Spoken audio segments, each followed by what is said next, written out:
Alors, Bezrat Hashem, Parashat Vayera. Parashat Vayera, c'est une paracha riche dans les histoires sur le patriarche Abraham. Mais comme on a toujours expliqué, on explique toujours, c'est pas l'histoire, c'est pas un livre d'histoire, ni un livre amusant, qui a une histoire amusante qui est arrivée, ça nous plaît, chaque année c'est pas du tout, c'est des grands enseignements de patriarches, comme dit le Ramban, Maaseh Avot, Siman Labanim, tout ce qu'ils ont fait le patriarche, c'est un signe pour nous à apprendre et à pratiquer, et aussi dans l'histoire, ça va se projeter, c'est toutes leurs actions. Alors on va essayer de voir l'histoire d'Abraham Avinu.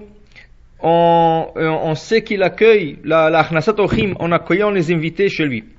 Alors, on va commencer, avant de rentrer dans la paracha, un petit passage dans le Talmud.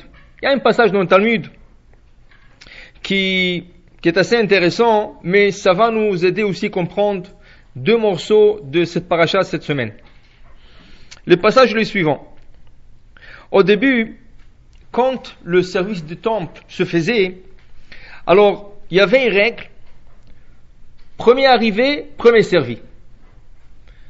Par exemple, il y a des Kohanim qui doivent sacrifier les animaux sur l'autel. Tu as 1000 Kohen sur place. Comment on va choisir un pas plus que l'autre? Alors on dit, tout celui qui veut le faire, qui court. Et premier arrivé à destination, ça veut dire qu'ils doivent courir sur la rampe de l'autel. Une fois arrivé sur l'autel lui-même, c'est lui qui va faire le sacrifice. On parle d'une rampe que l'auteur de l'autel c'est 16 mètres. Ça veut dire qu'on doit monter sur une rampe et arriver sur le haut de l'autel, et celui qui arrive en premier, c'est lui qui va faire le service. Regardez qu'est-ce qui arrive. Deux Kohen qui courent. Un dévance l'autre. Alors, première histoire dans le Talmud, celui qui a perdu, il s'est énervé, il a poussé celui qui est arrivé en premier, et malheureusement, il est tombé des 16 mètres, il a cassé son pied. Donc, c'est pas agréable, mais l'histoire a pas mal terminé. Plus que ça. Deux Kohanim, ils courent sur la rampe pour arriver au sommet de l'autel. Et celui qui arrive en premier, c'est celui qui va faire le service. Un, il a dévancé son ami. Qu'est-ce qu'il fait, celui qui est énervé d'avoir perdu la chance de sacrifier? Il sort un couteau et il va poignarder ça veut dire celui qui est arrivé en premier. Le père de ce garçon, ce Kohen, poignardé, il est là-bas. Il dit que la mort de son fils soit une expiation pour tout le Kohanim, mais comme son fils il n'est pas tout à fait mort, il respire encore, il va mourir dans quelques minutes ou quelques secondes, il faut sauver le couteau qu'il a en main. Parce qu'une fois qu'il meurt, il va impurifier le couteau. Alors il faut prendre le couteau avant qu'il meure. La Gemara déduit, de là on comprend, que la pureté du ustensile du temple était plus important que leur vie. Au lieu de commencer à pleurer, ton fils est poignardé, ton fils il va mourir, tu es en train de pleurer, tu es en train de te faire des soucis sur un couteau. Maintenant, cette histoire, et après la Gemara raconte là-bas, à cause de ça, ils ont décidé de ne plus faire cette règle, premier arrivé, premier servi, ça va être plutôt des tirages au sort. Ça veut dire qu'ils vont choisir un certain nombre, tous les Kohanim vont se ramasser autour d'un Kohen, ils vont choisir un nombre, par exemple on va dire 25. Là tous les Kohanim intéressés ils sont autour, on leur dit sortez un nombre de doigts que vous voulez. Alors ils vont, par exemple, un Kohen va sortir 2 doigts, l'autre il va sortir 3, l'autre il va sortir 1 doigt. Et le Kohen qui est au milieu, il va compter les doigts. Une fois arrivé au doigt numéro 25, celui qui son doigt a été touché, au 25, il va être choisi pour faire le service. Ça veut dire tirage au sort. Maintenant, revenons à cette histoire de ce jeune Kohen qui a été poignardé dans le temple. Et le père qui est en train de dire, bon, que ce soit une expiation, mais il faut sauver le couteau. Cette histoire peut se traduire de deux manières. Ou que le père est complètement fou, est en train de perdre son fils, et lui maintenant il pense sur un couteau. Mais ton fils, il ne peut plus revenir à la vie. Le couteau, même s'il s'impurifie, on peut le purifier en mikvé. On peut le purifier en mikvé. Ça va prendre 7 jours de purification, mais on peut le purifier. Qu'est-ce que tu t'en fais maintenant pour le couteau au lieu de t'en faire pour ton fils? Alors ça veut dire que peut-être il n'a pas d'intelligence du tout, le père. Ou de l'autre côté, Chachamim peut voir ça d'une autre manière. Le père s'est tellement perfectionné ses qualités que pour lui, c'est vrai, son fils est en train de mourir, mais il s'est surmonté sur lui-même en disant, bon, ça c'est grave, mais je voudrais sauver et garder cet endroit saint de Akadosh Baruch Hu en pureté. Et je ne voudrais pas qu'un couteau s'impurifie. Ça veut dire qu'on peut le voir de deux manières, ou qu'il est sot, ou qu'il est très intelligent, et il est un homme très élevé spirituellement. Pourquoi je vous raconte cette histoire? Parce que dans notre paracha, on a le même dilemme. Ça veut dire, on a une suite des événements dans la paracha, et tous y mènent sur un sujet. Et on va voir de quoi il s'agit. Au début de la paracha, Avraham Avinu, Akadosh Baruch Hu s'est apparu à lui dans le plan de Mamré. Vous Yoshev Petachoel, Kechom Hayom, il fait très chaud ce jour-là. Très très chaud. Au point que Rashi dit, aucun homme ne passe dans le désert, c'est impossible de sortir. Impossible de sortir ce jour-là. Avraham, il s'assoit au seuil de sa tente. Dit Rashi, Avraham s'assoit parce qu'il est malade. Pourquoi il est malade? La semaine dernière, la paracha conclut avec la circoncision d'Avraham. Il a 99 ans. Il vient de circoncire. On se trouve à la 3e journée de la circoncision. La journée la plus douloureuse pour un bébé ou pour n'importe qui va se circoncire. C'est d'ailleurs la raison pourquoi durant 40 ans, les enfants juifs ne sont pas circoncis dans le désert. Parce que, comme ils bougeaient beaucoup dans le désert, ils étaient errants, ils bougeaient d'une place à l'autre, dans ce cas, ils avaient peur de circoncire leurs enfants. Chas v'shalom, si circoncis le lendemain ils doivent déplacer, ça va être dangereux. 40 ans, ils ne sont pas circoncis. Alors Rashi nous explique, Avraham, il est malade. Avraham est fatigué, c'est le 3e jour d'après la circoncision, et Akadosh Baruch Hu, il vient le visiter. Akadosh Baruch Hu visite Avraham, mais Avraham, au lieu d'être content et de dire, quel honneur, Akadosh Baruch Hu est venu me visiter, et Akadosh Baruch Hu est venu me guérir, au lieu de ça, Avraham est triste. Et pourquoi il est triste? Dit Rashi, il est triste parce qu'il n'arrive pas à avoir des invités ce jour-là. Il n'y avait pas un jour où Avraham n'avait pas quelques invités à la maison. Je ne sais pas si c'est des dizaines, des centaines de gens qui passaient dans le désert. Mais ce jour-là, il n'y a aucun. Et Avraham, sa douleur, elle n'est pas physique, elle est plus spirituelle. Il n'y a pas des invités. Comment je peux passer une journée sans invités? Mais Avraham, tu es malade. Avraham, tu viens de passer une opération chirurgicale. Circoncision. À 99 ans. C'est pas un bébé de 8 jours. 99 ans. Non. Pour lui, s'il n'y a pas la mitzvah de faire rentrer des invités chez lui, la journée ne passe pas bien. Donc, alors Akadosh Baruch Hu décide d'envoyer 3 anges à l'image de 3 hommes pour ne pas dire à Avraham, voilà, je t'envoie des anges. Là, il va dire, mais qu'est-ce que je vais faire avec des anges? Est-ce qu'ils mangent? Est-ce qu'ils boivent? Je n'ai pas besoin des anges, j'ai besoin des hommes. Alors, ils vont venir en forme des hommes. Vine, et voici, Shlosha Anashim, 3 hommes, Nitzavim Alav, ils sont devant lui. Qui veut dire que quand Avraham regarda le désert, il n'y avait personne. Tout d'un coup, il le voit. Mais ils ne sont pas tombés du ciel. Comment ils sont arrivés là-bas? Donc, ils ne rentrent pas dans la question. Rien que le fait qu'il y a 3 hommes, c'est déjà pour lui une joie. Qu'est-ce qu'il fait? Vayar, il voit. Vayar otzlikratam. Il court vers eux. Comment tu peux courir? Il y a 2 minutes, tu ne pouvais même pas te bouger. Tu étais assis. Le Ramban explique qu'il avait encore le bandage en train de se changer le bandage.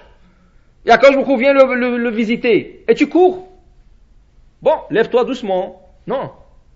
Il commence à courir. La mitzvah est là, elle se présente. Je ne peux pas rester assis. Il commence à courir. Il commence à courir. Il arrive vers eux. Il se met par terre. Il se prosterne. Il leur dit, s'il vous plaît, si je trouve grâce à vos yeux, vous ne passerez pas d'ici avant de rentrer chez moi. Vous êtes obligés de passer chez moi. Je prendrai un peu de l'eau. Vous allez vous laver les mains. Vous allez vous asseoir sous l'ombre de mon arbre. Je prendrai un peu du pain. Vous allez manger. Et et c'est rien qu'après que vous passerez. Après, faites ce que vous voulez. Rentrez rien que manger du pain chez moi. Donc, ils sont d'accord. Vaïmaer Avraham, encore il court. Il a couru déjà à leur accueillir. Une fois ils ont accepté, il court encore une deuxième fois. Où il court? Vaïmer Avraham, Oela el Sarah, il court vers Sarah. Il lui dit, Marie, fais vite. Shelosim kemach, 3 mesures de farine, solet, de la semoule, mieux que la farine. Lushiva siugot, fais-nous 2 gâteaux. Il donne des ordres à Sarah, Vela baka ratz Avraham. Et lui, il court une 3e fois, vers le troupeau. Là-bas, il trouve un veau tendre. Il va prendre le veau, vaïten el anar.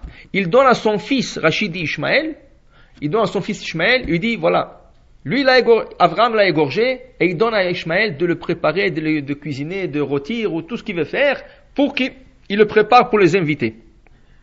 Avraham lui-même, vaïka chem'a vechalav, entre-temps que le veau est en train de se préparer, on ne va pas leur laisser attendre, c'est comme des restaurants. Il y a des restaurants qui vous disent, si dans 10 minutes vous ne recevez pas votre repas, le repas est gratuit. Alors Avraham déjà, il a dépassé ses publicités, il ne veut pas laisser les invités attendre que le veau arrive. Qu'est-ce qu'il fait?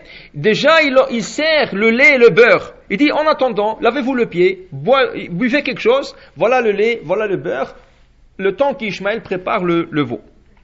Voilà, tout est prêt. Ils sont en train de manger. Vous, Omed Aleem, il est là en train de leur surveiller. Vous allez manger. Vous allez manger. Et ils n'avaient pas le choix que de manger. Ils ont fait semblant qu'ils mangent. Rachid dit, comment ils peuvent manger? Mais ils n'ont pas d'estomac. Ils n'ont pas de... Comment ils veulent... Rachid dit, non. Ils ont fait semblant, mais une fois qu'ils ont fait rentrer le manger dans la bouche, le feu qui contient en eux a brûlé le manger. C'est des anges, c'est pas des hommes. Donc, maintenant que tu as fait tout ça, Avraham, pas de problème. Alors là, il y a 3 anges. Pourquoi 3? Rachid nous dit, il va annoncer à Sarah, écoute Sarah, tu vois ce mur, je veux le graffiner. Il fait une gratinure sur le mur. Il dit, ici, l'année prochaine, exactement, quand le soleil va frapper ce point, tu auras un garçon. Quel jour ils étaient chez lui? Le 15 Nissan, Pessah. L'année d'après, exactement, le jour de Pessah, Yitzhak est né. 1 an exact. 1 an exact. L'autre, Raphaël, l'ange Raphaël qui est là-bas, il lui dit à Avraham, voilà, moi j'ai été envoyé pour te guérir. Et il guérit Avraham. 3e, Gabriel, lui, il est en mission d'aller détruire Sodome. Alors lui, il doit s'en aller, il doit aller Sodome. Pourquoi on n'a pas envoyé un ange faire toutes les 3 choses, annoncer Sarah, guérir Avraham et détruire Sodome? Rachid dit parce qu'il y a une règle, un ange n'a pas le droit de faire plus qu'une mission à la fois. Alors une fois que un a annoncé la naissance d'Yitzhak, il doit partir, l'autre il va guérir et le 3e il va aller détruire Sodome. Malgré qu'il y a une 4e mission dans la paracha, qui est la mission de sauver Lot. Et là, il n'y a pas un 4e ange qui descend. Dit Rashi, pas nécessaire. Raphaël, qui est venu guérir Avraham, il va aller sauver Lot. Mais tu viens de dire qu'un ange ne veut pas faire 2 missions. Un ange n'a pas le droit de faire 2 missions. Réponse, non. Quand il est envoyé du ciel, on ne va pas lui donner 2 missions à faire. Mais une fois qu'il est sur terre, il a terminé sa mission, et elle se présente une autre mission, là on va envoyer l'ange de faire la 2e mission. Alors une fois qu'il a guéri Avraham, on lui a dit à Raphaël, écoute, tu es déjà là-bas, va sauver Lot. Ceci rappelle l'histoire qui s'est passée dans la ville de Brody.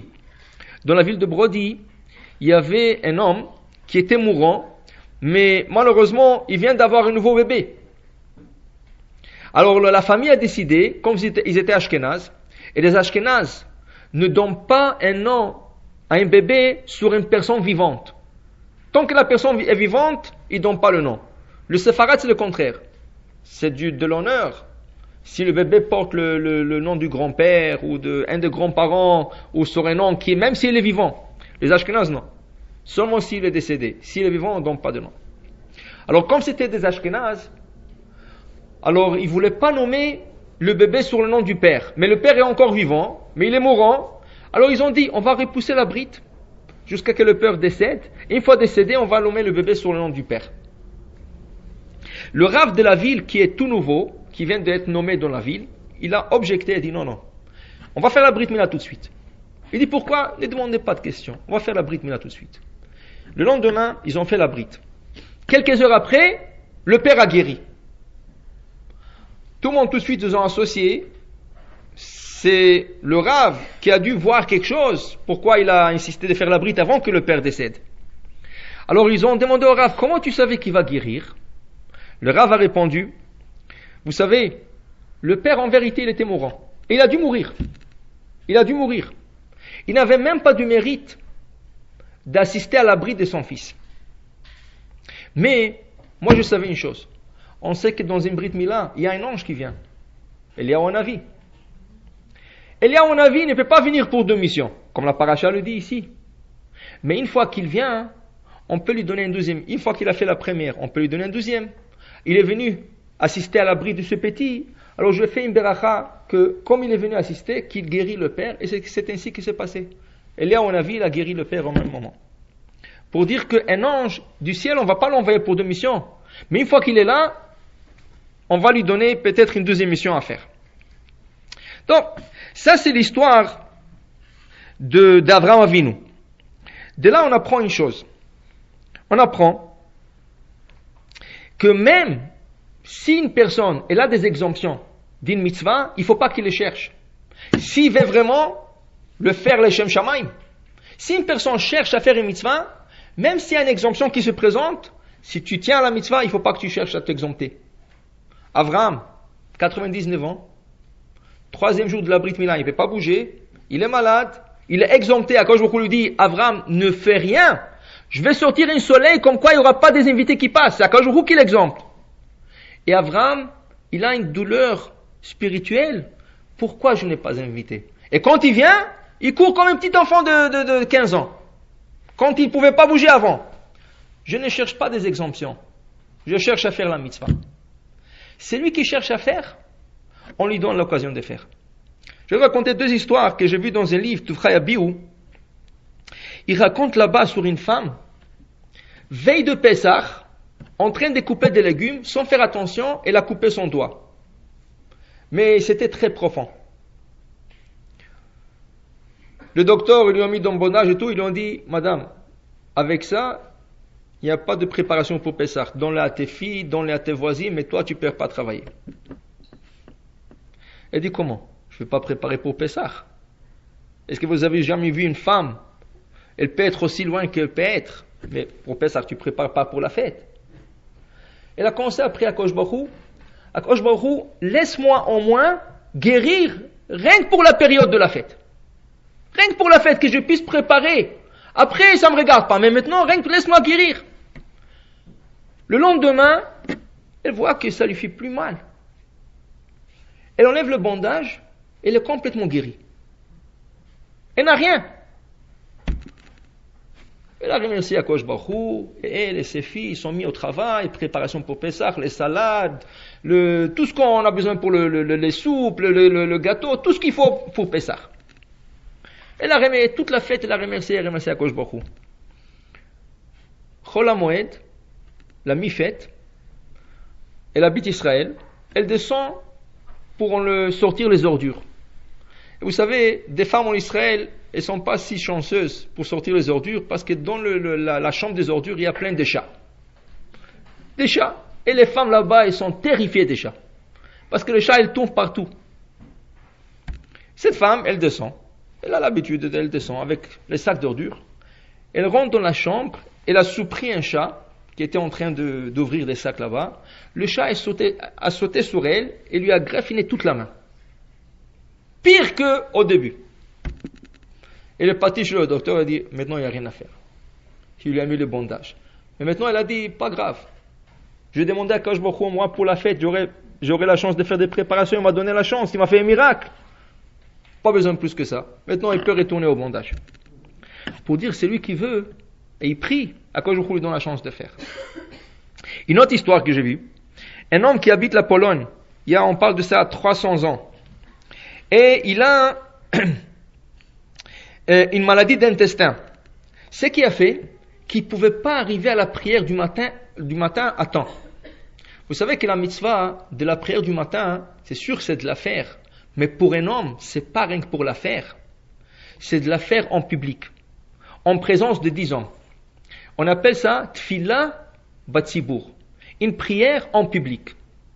Il y a des hommes qui arrivent à la moitié de la prière, il y en a qui se rattrapent, ou avant ou après, mais la mitzvah, c'est d'être parmi les 10 premiers à la synagogue. Le 10 premiers reçoit une récompense incroyable. Cet homme-là, comme il avait une maladie d'intestin, il a dû se retarder à la maison le plus possible et aller le plus tard possible à la prière. Ce qui a fait que toujours il arrivait à la moitié de la prière. Il prie à Kadosh Baruch Hu, je veux arriver au début. Je suis déjà levé. C'est pas que je dors et je me lève tard. Je suis déjà levé, mais j'ai des empêchements. Je veux arriver à la prière. Un jour, il décide, quoi qu'il arrive, il va aller à la prière tôt. Alors il va. Le premier jour, ça allait bien. Le deuxième jour, il dit, tu sais quoi, peut-être je irai un peu plus tôt, 5 minutes plus tôt. Il va, ça va bien. Troisième jour, au bout d'une semaine, il est arrivé à être parmi les 10 premiers. Il va se faire vérifier chez le docteur, il a guéri complètement. Comment ça marche? Si quelqu'un il a un empêchement de faire une mitzvah, il faut comprendre l'empêchement vient du mauvais penchant, Yetzer Hara. Le Yetzer Hara, il met des obstacles. À chacun, il va mettre des différents obstacles. Ça peut être une maladie, ça peut être un empêchement banal. La voiture, il a une crevaison de pneus, il n'arrive pas à faire la mitzvah. Ça peut être n'importe quoi. Mais le Yetzer Hara, il a toujours le bâton qu'il doit mettre dans le roue. Maintenant, la personne qui surmonte ces bâtons, le Yetzer Hara dit, avec celui-là, je n'ai rien à faire. Il le quitte, il le va. Il va chercher quelqu'un d'autre. Alors, celui qui vraiment, il veut faire quelque chose, il doit se surmonter sur lui-même d'abord. Il doit dire, je veux le faire. Avec tous les empêchements, je veux le faire. Si tu te dis comme ça, celui qui veut, on lui aide de le faire. Abraham, il avait l'empêchement de la brite, une chirurgie. Il ne peut pas se lever, mais il a dit non. Si je vois des invités, je dois courir vers eux. Il a commencé à courir, il a guéri complètement. En courant, il a guéri. Ce qui n'est pas normal, c'est un miracle. Oui, mais oui. Quand tu veux, tu peux le faire. Donc, de là, Chachamim, ils ont appris l'importance d'Achnasat Orchim. En passant, tout ce qu'Abraham va faire aux anges, Akadosh Baruch Hu fera à ses enfants. Abraham a donné du pain aux anges. Vekra pat lechem. Akadosh Baruch Hu va donner du pain à ses enfants. La manne. Quand le Bnei Israël vont être dans le désert 40 ans, il y aura du pain qui va tomber du ciel. Grâce à Abraham, tu as donné du pain à mes enfants, les 3 anges. Moi aussi, je donnerai des pains à tes enfants. Abraham a dit, je donnerai de l'eau. Tu as donné de l'eau à mes enfants. Moi aussi, je donnerai le puits de Myriam, qui va accompagner le peuple juif 40 ans dans le désert. Abraham, tu as donné le veau à mes enfants. Moi aussi, je donnerai la slave, ce oiseau gras qu'ils ont trouvé dans le désert. Quand ils sont pleins, ils ont dit, on a envie de goûter la viande. Malgré qu'ils avaient de grands troupeaux. Mais ils ont dit, on veut la viande. Il leur a donné la slave, ce oiseau. Tout ce qu'Abraham va faire pour Akadosh Baruch Hu, à les enfants d'Akadosh Baruch Hu, Akadosh Baruch Hu va payer à ses enfants. Mais on voit, Abraham est en train de nous enseigner comment il faut accueillir des invités. Ça veut dire qu'il faut le faire avec bon cœur. Et tu donnes à tes invités tout ce que tu as. Abraham, quand on dit qu'il a donné du pain, c'est pas le pain qu'il a donné, il a donné son cœur. On raconte sur Rabbi Chia dans le Talmud que son heure est arrivée de quitter ce monde. Mais il était tellement saint que même l'ange de la mort n'arrivait pas à lui prendre l'âme. Alors la Gemara dit que l'ange de la mort, le Satan, il s'est déguisé à un mendiant. Il est venu taper sur sa porte. Il lui dit, écoutez, ça fait 2 jours que je n'ai pas mangé, donnez-moi un peu du pain. Il dit, 2 jours, tu n'as pas mangé. Il a couru dans la cuisine, il lui a sorti toute une miche de pain, il lui dit, ça c'est pour vous, vous avez besoin du poulet, quoi, qu'est-ce que je peux... Non, rien. Mais il lui dit, vous êtes tellement gentil, vous m'avez donné du pain, est-ce que vous pouvez me donner votre âme? Rabbi Chia, il a compris, il est devant qui? Il a compris qu'il est devant le Satan. Il lui a dit, j'ai pas de problème. Même ça, il lui a donné. Et c'est là qu'il lui a pris l'âme, et c'est comme ça qu'il est décédé. En faisant la mitzvah de nourrir un pauvre. Maintenant, ils disent, le commentateur, ils disent, si on doit parler de Rabbi Chia, qu'est-ce qu'on va dire de lui? Ah, lui, donner du pain aux pauvres. C'est comme ça qu'on va dire de lui. Ce serait une honte de le dire. Quoi, est-ce qu'il manque de gens qui donnent de pain aux pauvres? C'est pas ça. Lui, il donnait son âme aux pauvres. C'est pas le pain qu'il donnait. Quand il donnait un morceau de pain, dans le morceau de pain, il y avait une partie de son âme qu'il donnait avec. Parce qu'il faisait ça vraiment avec un bon cœur. Et c'est ça Abraham. Qu'est-ce qu'on va dire? Abraham a dit, Ekra pat lechem, je prendrai un morceau de pain, une tranche de pâte. Ça veut dire une tranche de pain, je vous donnerai. Ça c'est Abraham Avinu, non. Abraham, regardez, il est en douleur, il n'arrive pas à le faire, ça veut dire il le fait avec tout cœur. Il se met l'âme dans la mitzvah. Et c'est comme ça qu'on doit faire le mitzvot, surtout la mitzvah de Achnasat Orchim. Maintenant, on va aller un peu plus dans la paracha. Et voilà, les anges quittent la maison d'Abraham. La Torah dit, Vayakumu misham anashim. Et les hommes se sont levés de là-bas. D'où? De la maison d'Abraham. Tout le monde se pose la question, pourquoi la Torah le dit? Bien sûr qu'ils sont dans la maison d'Abraham, ils vont quitter chez Abraham, ils vont aller à Sodome. Pourquoi Vayakumu misham? Ils sont levés de là-bas. Les anges ont retenu tout ce qu'Abraham y fait. Mais ils ont dit, une minute. On est là, avec Abraham, et on regarde un peu plus loin, pas beaucoup loin, un peu plus loin. Sodome n'est pas si loin d'Abraham. Abraham était juste en face de Sodome. Il regarde là-bas, mais là-bas c'est complètement le contraire. Sodome c'est complètement le contraire. Dans le statut de la loi de Sodome, il est interdit d'avoir des invités chez lui. Celui qui se fait attraper avec un invité, ils vont le tuer. Le Midrash raconte la tortue que les gens qui avaient des invités, ils ont passé. Ils leur mettaient sur un lit et ils commençaient à leur tirer le main et le pied jusqu'à qu'ils mouraient. Toutes sortes de... Dans la paracha, il y a une histoire d'une jeune fille qui nourrit un pauvre, et cette jeune fille, selon le Midrash, c'est la fille de Lot. Elle a trouvé un pauvre que personne ne voulait nourrir. Elle n'avait pas le droit de nourrir parce qu'elle peut mourir aussi, elle. Qu'est-ce qu'elle fait? Elle va puiser de l'eau avec 2 jarres. Et dans un des jarres, elle met du pain. Elle pose le jar, avec le deuxième jar, elle puise de l'eau, elle retourne chez elle, elle laisse le jar. Le pauvre regarde le jar, il trouve le pain. Il prend le pain, il se nourrit, il laisse le jar. Le lendemain, elle sort encore avec 2 jars. Dans un, il y a du pain, elle ramasse le premier jar qu'elle a laissé la veille, et lui laisse le jar avec le pain. Les gens de Sodome surveillaient les pauvres. Et ils attendaient leur mort. Et ils voyaient ce pauvre-là, encore il vit, c'est pas possible. Alors il y a quelqu'un qui s'occupe de lui. Ils ont surveillé, et ils ont trouvé que c'est la fille de l'autre qui est en train de le nourrir. Qu'est-ce qu'ils ont fait? Ils l'ont oint avec de l'huile, avec du miel, et ils l'ont lancé comme ça dans la nature, et sont venus plein des abeilles, ils l'ont piquée, elle est morte. Quand elle est morte, elle a crié. Dit Akadosh Baruch Hu dans la paracha, je descendrai et je verrai, est-ce que est-ce que ce cri est vrai? Est-ce que c'est vrai qu'à Sodome, ils sont en train de tuer des gens qui font du hesed, de la bonté avec des autres, qui sont en train de nourrir des pauvres? Est-ce que c'est vrai? Si c'est vrai, je vais détruire toute cette ville. Mais Akadosh Baruch Hu, est-ce que tu as besoin de descendre? Tu sais exactement qu'est-ce qui se passe. Non. Dit Rashi, pour nous enseigner, on ne peut jamais se fier sur quelque chose qui nous a été dit. Ah, tu sais qu'est-ce qu'il a fait l'autre? Il a fait comme ça et comme ça. Même si ça peut être ta femme, ton mari qui te le dit. Tant que tu n'as pas vu, tu ne crois pas. Akadosh Baruch Hu, il le sait. Mais même s'il le sait, il dit, Erdana, il faut que je descende voir. Tant que je ne suis pas descendu voir, je ne peux pas croire.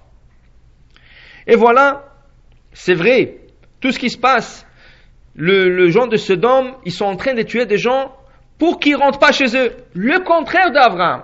Et c'est pour ça que la Torah dit, Vayakumu Misham, ils sont levés chez Abraham, ils voient tout ce qu'Abraham a fait, c'est l'autre extrême à Sodome. Mais là, à Sodome, il y a quelqu'un d'autre, il y a la famille d'Abraham, Lot, c'est le neveu d'Abraham.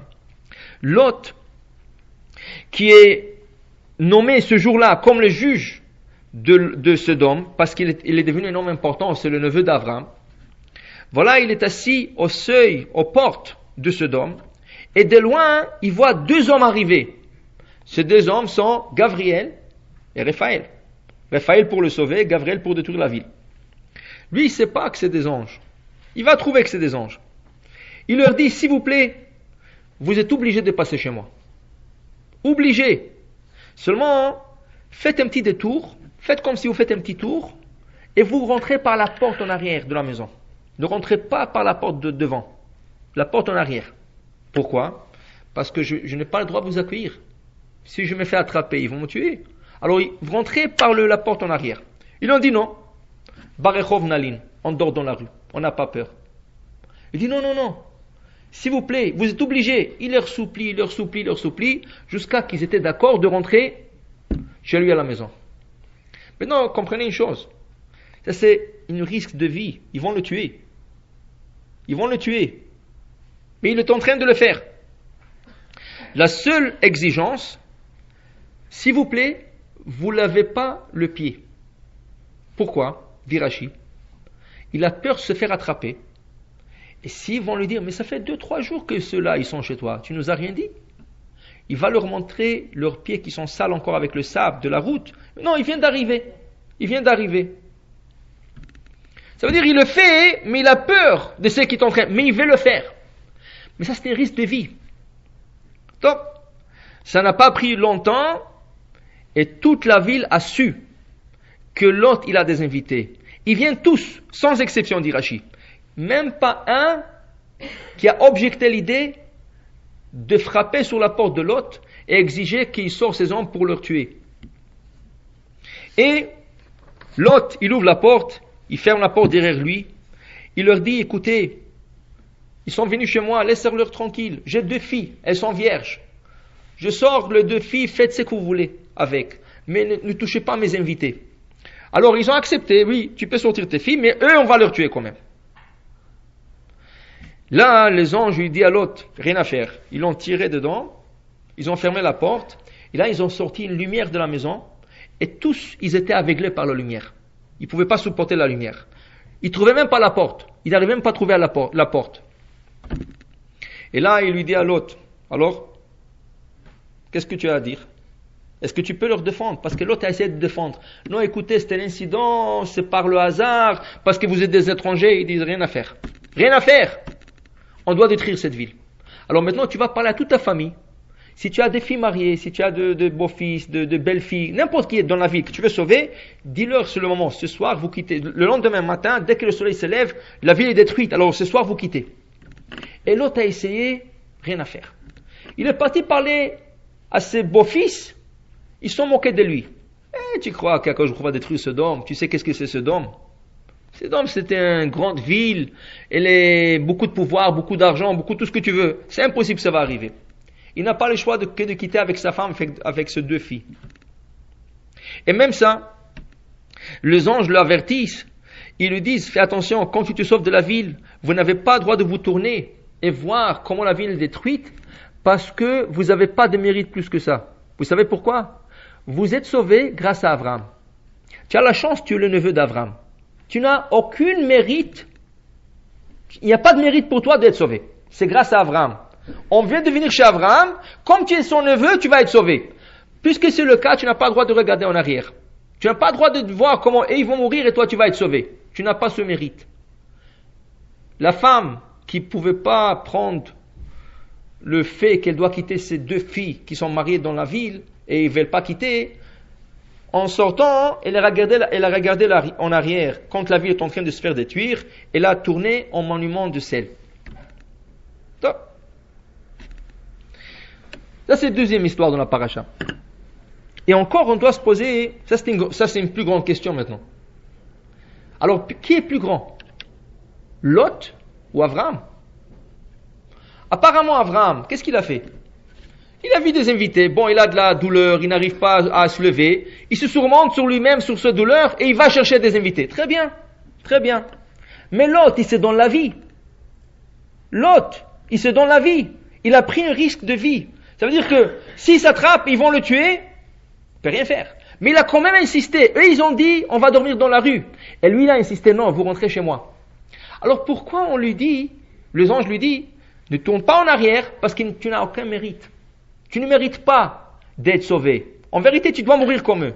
Mais parce que tu es le neveu d'Abraham, alors tu mérites d'être sauvé. Grâce à Abraham. Comment tu dis ça? Ça va. Mais avec tout ça, il est tzaddik. Même s'il habite dans une ville. C'est vrai, mais c'est comme quelqu'un qui est tzaddik. Qu'est-ce qu'Abraham a dit? Abraham, quand il a prié pour Sodome, qu'est-ce qu'il a dit? Peut-être il y a 50 hommes justes. Peut-être il y a 40. Peut-être il y a 30. Mais attention, si on trouve 50 ou 40 ou 30 ou 20 ou 10, on va sauver toute Sodome.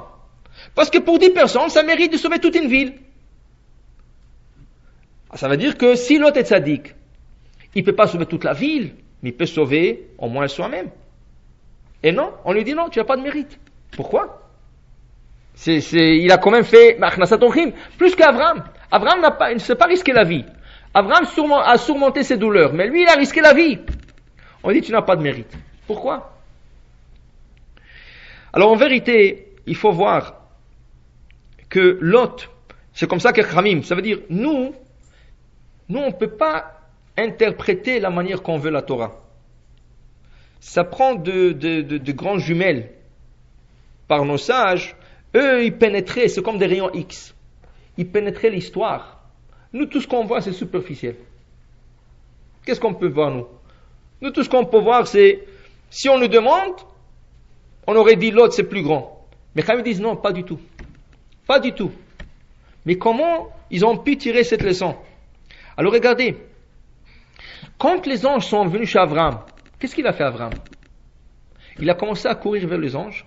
Une fois qu'ils étaient d'accord, il a couru vers Sarah. Il a impliqué sa femme dans la mitzvah. Une fois que Sarah est d'accord, oui, elle va faire le gâteau. Il a couru au troupeau. Il a impliqué son fils Ishmaël. Lui, il a égorgé. Il a dit Ishmaël, tu prépares. Il s'est impliqué lui-même. En servant le beurre et le lait, il a impliqué tout le monde dans la mitzvah. L'éducation à la mitzvah. Tu dois impliquer toute ta famille. Tu ne la fais pas tout seul. C'est pour ça qu'ils disent qu'il faut faire très attention quand les femmes, elles font le ménage de Pessah. Ça, c'est un exemple. Ça peut être n'importe quoi. Mais surtout, ils disent ça à Pessah. Quand les femmes font le ménage de Pessah, qu'elles ne se plaignent pas. Oh, que c'est dur, chaque année c'est la même chose, surtout si ça tombe Shabbat, comment je vais faire, je peux pas, je peux plus, je suis fatigué, je suis crevé, tout ça. Il faut jamais le dire. Au contraire, il faut prendre les enfants et leur dire, écoutez, on va tous travailler, c'est pour la mitzvah, et vous allez avoir le mérite. C'est comme ça qu'on bâtit l'amour vers la mitzvah. Mais si le fils ou la fille, ils sont jeunes, et ils voient que la mère est en train de s'évanouir presque, et de dire, elle est en train de transpirer, alors quand ils vont grandir, mais pourquoi je vais faire tout ça? Maintenant je suis chez ma mère, mais quand je vais grandir, je vais éviter tout ça. Je vais éviter tout ça. Alors le meilleur cas, c'est quoi le meilleur cas qu'ils vont faire? Ils vont dire à leur femme, on va à l'hôtel. On va à l'hôtel, on va pas souffrir comme ma mère, au cachet, moi je peux me permettre, je vais à l'hôtel, je vais pas me casser la tête. On ferme toute la maison, on n'a pas à nettoyer. Ça c'est le meilleur des cas. Le meilleur des cas. Mais chas v'shalom, il y en a qui font pire que ça. Ils veulent pas souffrir comme leurs parents ont souffert. Mais si on leur montre qu'on ne souffre pas, au contraire, on s'investit dans la mitzvah, là ça devient différent. Et ça peut être pour n'importe quoi. Abraham, il implique la famille. Il dit à tout le monde, on va faire, regardez, on a une journée qui c'est impossible d'avoir des invités, on va faire, on va être préparé. C'est comme ça qu'il a donné de l'importance à la mitzvah. L'autre, qu'est-ce qu'il fait? L'autre, dès qu'il a un problème, au début, il se risque la vie, c'est vrai. Il s'est risqué la vie. Ils allaient le tuer. Mais dès qu'il a un petit problème, il est prêt à risquer sa famille. Quand on lui dit sors les hommes, qu'est-ce qu'il dit? Ah, j'ai 2 filles vierges à la maison. Comment tu donnes tes filles? Tu veux donner tes filles pour un péché, pour sauver les invités. Qu'est-ce que tu enseignes à tes filles? Que c'est bien de faire des péchés. À la fin, qu'est-ce qui t'est arrivé? Quand ils sont sauvés, la mère est décédée, qu'est-ce qui est arrivé avec l'autre? Il se trouve dans une grotte, et malgré lui, il était avec ses 2 filles, et les 2 filles sont tombées enceintes de leur père. On lui dit, tu étais prêt à risquer tes filles, alors voilà, toi-même tu mangeras du même plat que tu as préparé. Alors, quelle éducation tu es en train de donner? C'est une fausse éducation. Alors, pourquoi il était prêt à risquer sa vie? C'est pas à cause qu'il tenait la mitzvah, c'est à cause que c'est comme ça qu'il a été éduqué. Qui veut dire, l'autre c'est comme, ils disent Khamim, c'est pas moi qui ai dit Khamim, c'est comme un perroquet. Un perroquet, tu apprends, dis bonjour, il va dire bonjour, bonjour. Est-ce qu'on va dire, ce perroquet il parle? Pas du tout. Il est en train d'imiter de sang qui l'a entendu, il répète. L'autre, c'est pas qu'il tenait à l'Achnasat Ochim, c'est pas qu'il tenait à cette mitzvah. Tout ce qu'il a vu durant sa jeunesse, il a habité chez son oncle. Il a vu comment son oncle, il fait que ça toute la journée. Il n'avait pas le choix que de le faire, mais comme un perroquet. Alors il est prêt même à se risquer la vie. Mais est-ce qu'il le fait de la bonne manière? Pas du tout. Abraham implique la famille. Lui est en train de risquer sa famille pour cette mitzvah. Et de le faire à travers d'un péché, chas v'shalom même. C'est pour ça que Khamim, ils ont rejeté la manière que l'autre il a fait sa mitzvah. Maintenant, à la fin de la paracha, nous avons l'histoire de la Hakeda. Abraham qui doit prendre son fils et le ligoter et le mettre sur l'autel et le gorger. Là-bas encore, la même chose. Abraham est en train de nous enseigner qu'il y a des exemptions, mais tu ne prends pas la porte des secours. Tu vas jusqu'au bout. On t'a dit de faire quelque chose, même si tu peux t'exempter, tu ne t'exemptes pas. Tu vas le faire. Comment?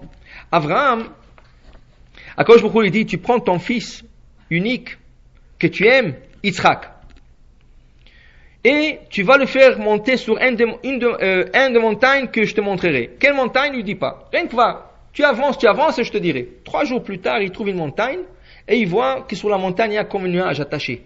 Il a compris que c'est la montagne.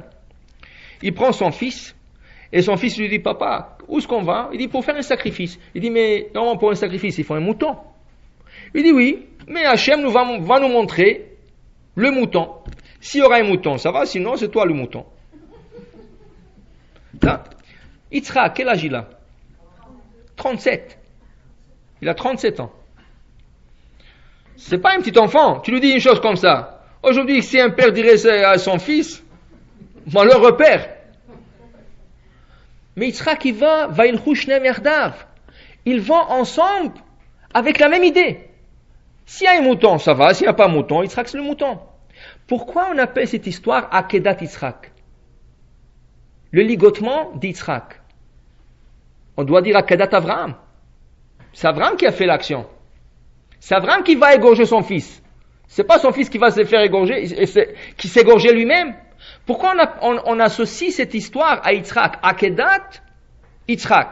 Plutôt que Akedat Avraham. Parce que Yitzhak a demandé quelque chose à son père qui n'avait pas l'obligation de faire. Son père, il lui dit, tu vas te mettre sur l'autel, tu vas me donner ton cou, je vais t'égorger. Yitzhak lui dit, mais papa, si je bouge, si un animal, un taureau, un mouton, n'importe quoi, tu veux l'égorger, elle bouge, et le couteau ne va pas lisse, c'est pas cachère. Alors Yitzhak il dit à son père, papa, j'ai peur. Peut-être je bouge de la peur, et là tu vas m'égorger, et ça va pas sortir bien, alors on a arrêté le coup. Alors il demande à son père, tu vas me ligoter. Tu vas m'attacher que je bouge pas. Mais c'est Yitzhak qui a demandé à son père. C'est pas Abraham qui lui a dit de faire. Alors c'est pour ça qu'il s'appelle Akedat. Le ligament de Yitzhak, c'est Yitzhak qui a demandé qu'on le ligote sur l'autel. Et là, tous les deux, ils sont d'accord, ils construisent l'autel, le bois ils sont là, le feu est là, on met Yitzhak, on le ligote, voilà le couteau de sang. À la dernière minute, il y a un ange qui vient du ciel. Non, Abraham, arrête. Tu n'as pas à le faire, c'était une épreuve. Tout ce que tu as à faire maintenant, de détacher tout, enlever Yitzhak et partir chez toi à la maison. La Torah nous dit qu'Abraham n'est pas d'accord. Non. On est venu jusqu'ici 3 jours, je l'ai déjà attaché, il faut que je le sorte un peu du sang. Il dit non, Va'al ta'as lo mouma, même pas une goutte. Tu toucheras pas Yitzhak. Il dit non, alors je quitte pas ici. Moi je suis venu faire un sacrifice. Vous n'allez pas m'empêcher de faire la mitzvah. Dit Abraham, comme ça il dit. Vaïssa enav, il lève ses yeux, et tout d'un coup, il y a un bouc qui est pas loin, qui est attaché avec ses cornes, ils sont attachés dans un buisson. Alors on lui dit, Abraham, il dit, voilà, ok. Alors on lui dit, va prendre le bouc et tu vas le faire comme sacrifice. Il n'y a pas de mouton, il n'y a rien. Alors tu tiens absolument à faire la mitzvah, va le prendre et va l'égorger. Qu'est-ce qu'Abraham est en train d'enseigner? Normalement, un autre père, qu'est-ce qu'il aurait fait? Dès qu'on l'aurait dit, tu n'as pas à le faire, il aurait pris son fils, vite, on retourne à la maison. Avant qu'on nous demande de faire quelque chose d'autre. Lui dit non, je suis venu pour une mitzvah, je ne quitterai pas avant de faire la mitzvah. Il a insisté qu'il fasse un sacrifice, que ce soit humain, que ce soit animal, il va faire un sacrifice. Akadosh Baruch Hu lui a donné la chance. Encore Abraham, depuis le début de la paracha jusqu'à la fin, ça c'est la fin de la paracha, est en train de nous montrer, ne cherche pas des exemptions. Si tu dois le faire, fais-le. Et si tu ne dois pas le faire, tu ne le fais pas, mais au moins quand tu es obligé de déjà le faire, fais-le comme il faut. Et ça peut être dans beaucoup de choses dans notre vie. Beaucoup de choses. Par exemple, on donne toujours cet exemple, mais il est tellement vrai, surtout dans la communauté séfarade. Les Ashkenazes, ils n'ont pas ce problème. Quand on arrive dans une fête, c'est quoi la première question? Tout est bien dressé, mais c'est quoi la première question qu'on se pose? Le pain, c'est maisonnot ou amoti? Pourquoi tout le monde se pose cette question? Je vais me commencer à me laver les mains, je vais m'asseoir et après il faut Birkat Amazon. Tu parles de combien de temps? Tu parles exactement peut-être 6 à 10 minutes de plus. Netila c'est 2 minutes. Birkat Amazon 4-5 minutes, pas plus. Alors tu te poses la question, le pain c'est maisonnot ou amoti? Parce que je ne vais pas me laver les mains. Mais qu'est-ce que ça te dérange? Vous savez, les Ashkenazes, ils n'ont pas du tout ce problème. Chez eux, que ce soit un brit, que ce soit un bar mitzvah, que ce soit un mariage, n'importe fiançailles, n'importe quoi, toujours ils se lavent les mains. Ils rentrent, la première question, où est le pain? Où est le pain? Ils ne se posent pas le maisonnot. Le pain déjà est amoti, c'est clair. Où est le pain? Dès qu'ils voient le pain, tout le monde, ils vont comme des soldats, ils se lavent les mains, ils s'assoient à table, ils font le moti. Ça c'est une éducation. Parce qu'on ne cherche pas des exemptions. On cherche à faire la mitzvah. Et la mitzvah, quand on vient pour un repas, c'est quoi la mitzvah? Du pain. Pourquoi on appelle ça seouda? Un repas. Un repas sans pain, c'est pas un repas. Même samedi matin, quand les gens vont pour une kiddush dans une synagogue, on est obligé d'avoir du mizonot. Minimum. Ça veut dire que quand on termine la prière shachrit à la synagogue, et le kal descend dans la salle de fête ou n'importe où, et ils vont faire le kiddush, on est obligé d'avoir à table du pain mezonot. Ça veut dire que celui qui goûte le kiddush à la synagogue, il est obligé d'avoir à côté de lui quelque chose mezonot. Ça peut être des crackers, ça peut être des galettes, ça peut être n'importe quoi, mais il faut que ça soit mezonot. Sans mezonot, tu ne touches pas au kiddush. Parce que un kiddush est là-bas comme souda. Maintenant, souda, c'est quoi? C'est du pain. C'est pour ça que le Gaon Mevina, Rabbi Eliyahu de Vilna, il ne mangeait jamais dans une kiddush qui n'avait pas de pain. Pour lui, kiddush, tu fais le kiddush samedi matin, tu te laves les mains pour amoti. Il n'y a pas de mezonot. Les autres décisionnaires, ils ont dit, bon, le mezonot, c'est comme du pain. Alors, c'est le minimum. Non, tu peux le faire. La coutume est que les gens le font. Mais pour vous dire qu'un repas, un vrai repas, c'est du pain. C'est pas du mezonot. Mezonot, vraiment, c'est des ports de secours, vraiment, mais celui qui peut faire avec du pain, il doit le faire avec du pain. Alors ça, c'est une chose. Autre chose. Samedi soir, et vendredi soir. Tout le monde sont fatigués, mais tout le monde aussi sont affamés. Alors ils mangent tout le repas et tout ça. Il y a beaucoup de gens. Quand ils commencent le repas de vendredi soir, ils mangent le petit bout de la challah, ils mangent le poisson, ils mangent un peu de salade, ils mangent tout. À la fin, ils se posent la question, mais est-ce que j'ai mangé kazaït? Peut-être j'ai pas mangé 30 grammes du pain. Mais si tu n'as pas mangé 30 grammes du pain le vendredi soir, tu ne peux pas faire Birkat Amazon. C'est le Rab Ben Ishraï, tu ne peux rien faire. Même pas Boren et Fachot, tu ne peux rien faire. Tu as mangé du pain. Si tu as mangé 30 grammes ou 60 grammes, tu fais Birkat Amazon. Si tu n'as pas mangé 30 grammes minimum, tu ne fais rien. Alors il y en a qui vont te dire, alors tant mieux. J'ai mangé du poisson, j'ai mangé du poulet, j'ai mangé les salades de ma mère, j'ai mangé des gâteaux, le dessert, tout ce que tu veux, et je n'ai rien à faire de 4 Amazon, je sauve 4 ou 5 minutes, c'est bon. Mais quelqu'un d'autre qui cherche à s'obliger dans la mitzvah, qu'est-ce qu'il va dire? Ah non, mais qu'est-ce qu'il faut que je fasse maintenant? On va lui dire, alors maintenant tu n'es pas sûr, tu manges 30 grammes maintenant. Mais j'ai mangé déjà le dessert, tu veux manger? Oui, tu cherches à t'obliger, mange maintenant. Comme tu as mangé le dessert, prends ce pain que tu vas manger maintenant comme le ton de dessert. Parce que tu le manges pour faire la mitzvah.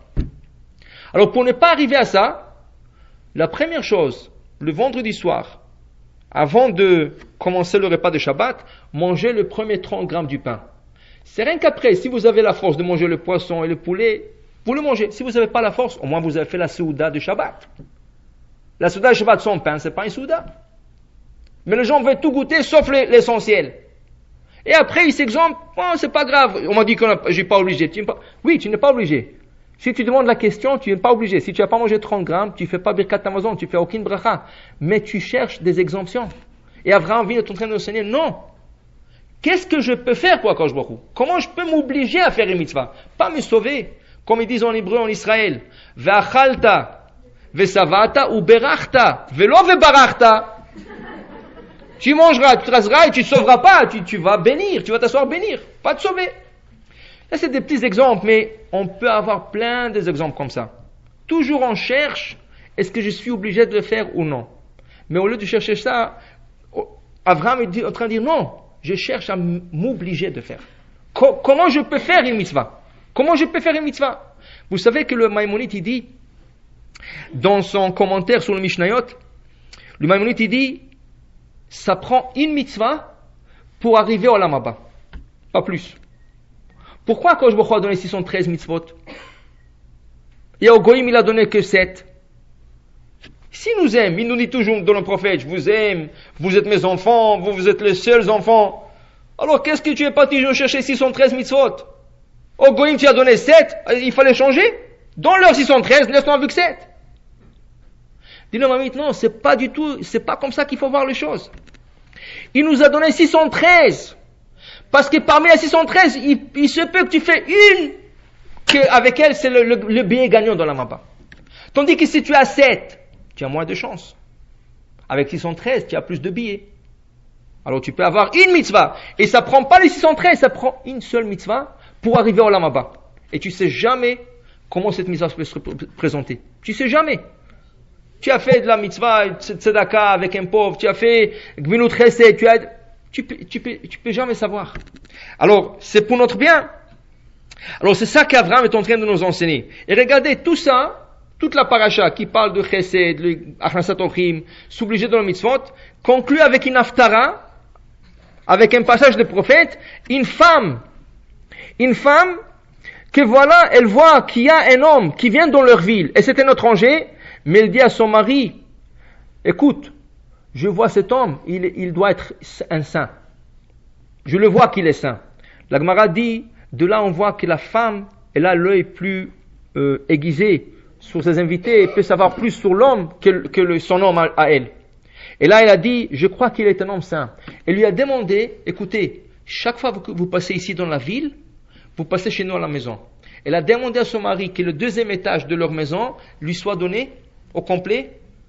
Ils ont fait comme un grenier. Dedans, ils ont posé une table, une chaise, un lit. Il lui a dit, chaque fois que tu viens en ville, c'est ta maison. Tu rentres là-bas. Achnasat ochim. C'est recevoir. Elle ne connaît même pas cet homme. Et la Gemara dit, comment il savait qu'il est saint? Comment il savait? Parce qu'une fois, il a mangé chez eux. Elle n'a même pas vu une seule mouche tourner autour de lui. Et à l'époque, il y avait beaucoup de mouches. Elle a dit, si les mouches ne s'approchent pas à lui, c'est un homme saint. Alors, elle a demandé qu'on lui donne ce grenier pour lui. Et là, il a demandé à son serviteur, Kechazi, il dit, demande-la, est-ce qu'elle a besoin de quelque chose? Est-ce qu'elle a besoin de cette femme qu'on lui fait un service? Elle dit, la pauvre, elle est vieille, il n'a jamais eu d'enfant. Elle dit, ok, alors on va lui donner un bracha. Il dit, vous rigolez de moi ou quoi? Vous savez quel âge j'ai déjà? Je ne sais pas, quand il avait 60 ans, combien il avait déjà? Il dit, écoute, dans la paracha, Sarah Imenu, quel âge elle avait? 90, tu es encore jeune. C'est pas un problème. Et il lui a donné une beracha, et elle a eu un enfant. Elle a eu un enfant. Ça veut dire que c'est toujours que la haftara vient en connexion avec la paracha. Mais deux choses cette fois. La achnasat ochim et le fait qu'elle a eu le garçon comme Sarah et Menora Yitzhak dans la paracha. Mais là, malheureusement, il y a un incident qui arrive, ce garçon va mourir. Elle a dit non. S'il m'a donné une beracha, ça ne peut pas être qu'il va perdre son enfant. Alors il est responsable de sa beracha. Elle est retournée chez lui, il lui dit, regarde qu'est-ce qui est arrivé. Il lui a fait la résurrection des morts pour son fils. Il lui a réveillé son fils. Pourquoi? Il a dit, tu as donné une bracha, il faut que la bracha... Et pourquoi tout ça? Pourquoi tout ça? Chaim dit, c'est pas à cause qu'il a fait Achnasat Ochim. Le Malbim, il dit, c'est pas à cause. Parce qu'elle tenait à sa parole. Il lui a dit quelque chose, tu as dit quelque chose, et je sais que tu es un homme saint, ça doit s'accomplir. Ça peut pas, il n'y aura pas de faille. Alors ça veut dire que, quand on fait une mitzvah, qu'est-ce qu'on a? On a la promesse d'Akadosh Baruch Hu, la bracha d'Akadosh Baruch Hu. Et quand Akadosh Baruch Hu promet, c'est quelque chose qui est obligé de s'accomplir. Pas aujourd'hui, demain, dans un mois, dans un an, dans 2 ans, mais c'est quelque chose qui est obligé de venir et s'accomplir. Pour dire que il faut courir vers la mitzvot, il ne faut pas courir de mitzvot, il faut courir envers eux et les accomplir. Et c'est ça qu'Abraham est en train de nous montrer avec tous les exemples qu'il avait ce jour-là. Il a cherché de faire la Achnasat Ochim qui tenait, et grâce à ça, il a eu des promesses. Il a eu la promesse d'avoir un garçon, il a eu la guérison pour lui-même, et il a eu la chance de sauver son neveu. Parce que le 3e ange est parti sauver son neveu. Tout ce bénédiction, à cause qu'il a tenu une mitzvah, c'était difficile. Mais rappelez-vous que chaque fois qu'il y a un empêchement, c'est le Yetzara. Et celui qui surmonte, le Yetzara dit, je n'ai rien à faire avec lui. Il quitte, et il va chercher un autre client, et cette personne aura la chance d'accomplir tout le mitzvot qu'il voudra.